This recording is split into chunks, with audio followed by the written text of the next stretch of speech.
Hello, j'espère que tu vas bien. Je te souhaite la bienvenue dans cette vidéo. Une petite vidéo face caméra de conseils de coach qui, je l'espère, évidemment, te seront très utiles. Et justement, aujourd'hui, on va parler d'un sujet qui m'est cher.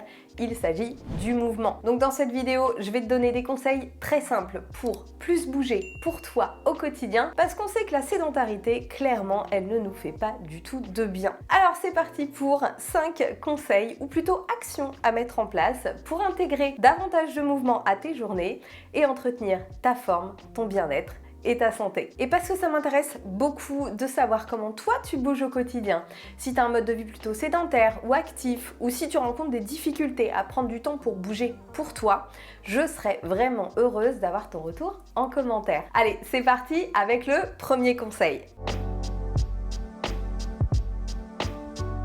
Crée-toi un environnement propice au passage à l'action. On t'en parle avec Élise dans la formation Mindkey parce que c'est un point très important qui est très souvent négligé, ton environnement. Et il y a plein de petites choses que tu peux modifier dans ton environnement pour réduire au maximum les freins, les frictions qui t'empêchent de passer à l'action. Par exemple, si tu travailles à la maison ou que tu pratiques ton activité physique chez toi, le fait d'avoir ton tapis à disposition sous les yeux, que tu peux dérouler facilement, ça, c'est une invitation directe à t'octroyer des petits moments de mise en mouvement au cours de ta journée. C'est tout bête, mais si ton tapis est rangé dans ton placard à balai ou au cellier et qu'il faut que tu déplaces des trucs pour aller le chercher, là, tu vas devoir aller à l'encontre de petits points de friction qui sont tout autant de freins à ton passage à l'action, même s'ils ne te font perdre que quelques petites minutes. Alors que si ton tapis, il se trouve sous tes yeux, prêt à être déroulé, là, ton passage à l'action est bien plus facilité. Et c'est tout bête, mais la présence de ton tapis dans ton environnement, c'est déjà y intégrer le mouvement. Il est là, il fait partie de ton hygiène de vie, comme ta brosse à dents sur le rebord de ton lavabo. Et plus tu prendras l'habitude de dérouler ton tapis pour y faire quelques mouvements,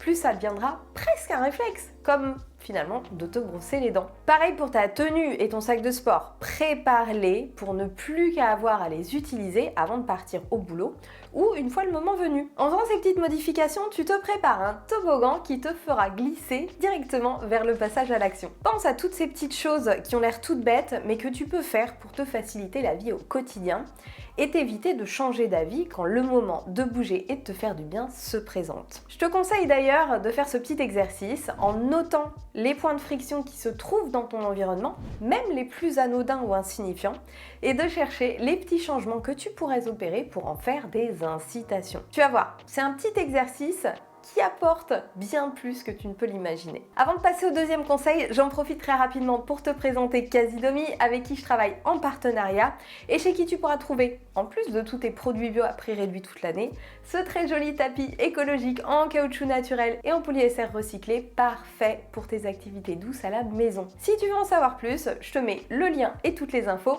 en description. Allez hop, conseil numéro 2. Si tu me suis, ça n'est certainement pas la première fois que tu m'entends en parler. Utilise un petit timer pour te rappeler de te lever, de t'étirer, de mobiliser ton corps au fil de la journée. C'est tout bête. T'as juste à te programmer des petits rappels sur ton téléphone, toutes les heures ou toutes les 2 heures, durant tes phases de sédentarité, et hop là, tu n'as plus besoin d'y penser. Alors attention, avec une petite sonnerie sympa, hein, on évite de mettre un buzzer parce que ça peut vite mettre la pression. D'ailleurs, à ce sujet, le but, c'est de t'encourager à casser la sédentarité et à prendre quelques minutes pour toi. Alors ne considère surtout pas ces petits mémos comme des ordres à te mettre impérativement en mouvement et que ça saute. Prends-les vraiment comme des rappels bienveillants à te faire du bien, à aérer ton cerveau et à te connecter à ton corps, tes muscles, ta respiration. Ça fait un bien fou. Allez, troisième conseil qui tombe sous le sens mais qu'on a tellement tendance à oublier. Bouger comme on aime. Et ouais, ça peut paraître élémentaire et pourtant j'en ai croisé tellement des personnes qui faisaient quelque chose qu'elles n'aimaient pas ou qui devaient littéralement se pousser aux fesses pour faire une séance par acquis de conscience. J'en parle justement dans une vidéo que j'avais sortie il y a quelques mois sur le sujet et si tu l'as pas vue, file la regarder après celle-ci. Le message que j'y partage est vraiment important. Donc si tu te sens concerné par ce conseil, demande-toi pourquoi tu devrais t'astreindre à une pratique qui ne procure aucun plaisir alors qu'il existe une multitude de manières de bouger. Et je rappelle surtout que la meilleure manière de bouger, c'est celle que l'on fait. Alors au lieu de se forcer à faire des séances, des entraînements que du coup on repousse 9 fois sur 10 et qu'on fait en grimaçant, parce qu'il faut le faire, parce que c'est la méthode la plus efficace pour perdre du poids, pour se tonifier, patati, patata, on s'autorise à faire des choses qui nous font kiffer. On essaye, on ose, et puis si on n'aime pas, on change, et surtout, on casse ces barrières mentales qui nous empêchent de voir tout ce qu'on a vraiment la possibilité de faire. Et puis maintenant, on peut faire plein de séances d'essai partout. Il y a même des abonnements qui donnent accès à plein de salles et d'activités différentes dans tout le pays. Et puis à la maison, c'est pareil. Il y a tellement d'activités en ligne à découvrir. Alors on y va et on bouge avec plaisir. Allez, 4e conseil, je vais passer un peu plus vite sur celui-ci parce qu'il est tout simple, encore une fois. On ouvre la porte au mouvement dès qu'on fait un truc sur son téléphone. Bah oui, un petit truc qui tient dans notre main et qui ne capte que notre attention, ça permet largement de mobiliser son corps en même temps. Se lever et marcher spontanément en passant des appels, ou faire un peu de mobilité. Avec des écouteurs sans fil, ça c'est bien pratique. Ça pour le coup, ça vaut plus pour le télétravail, mais en entreprise, juste le fait de se lever et de se dégourdir les jambes et les bras quand on est au téléphone, ça fait déjà une énorme différence sur la santé. Et puis pour les entrepreneurs digitaux, embarquez un peu de boulot sur votre téléphone à faire sur une machine cardio. Le mouvement stimule les idées, je l'utilise très souvent d'ailleurs, et votre cœur et tout votre corps en récoltent les bienfaits pendant que votre cerveau est au travail. C'est parfait. Allez, 5e et dernier conseil.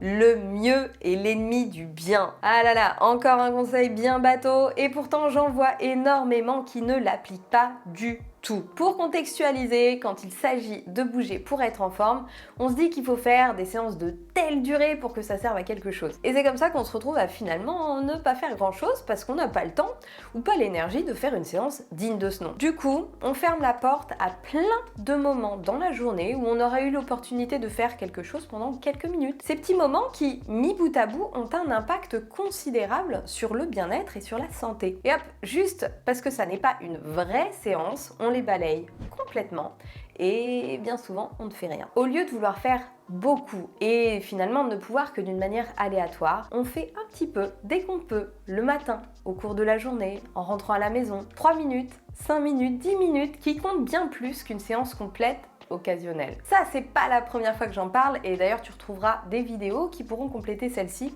juste là en description. Voilà pour mes petits conseils, j'espère vraiment qu'ils te seront utiles. Viens en discuter avec moi dans les commentaires et avant de te laisser, je te rappelle, ou je t'annonce si tu débarques tout juste par ici, que les portes de Mindkey sont maintenant ouvertes. Alors si tu rencontres des soucis de motivation, que tu veux avoir entre les mains des outils concrets et efficaces qui te permettront de créer de véritables changements bénéfiques et durables dans ta vie, je te laisse aller découvrir tout ce que te réserve Mindkey directement depuis le petit lien en description. Allez, je te laisse. Merci beaucoup de m'avoir écouté et maintenant, à toi de jouer.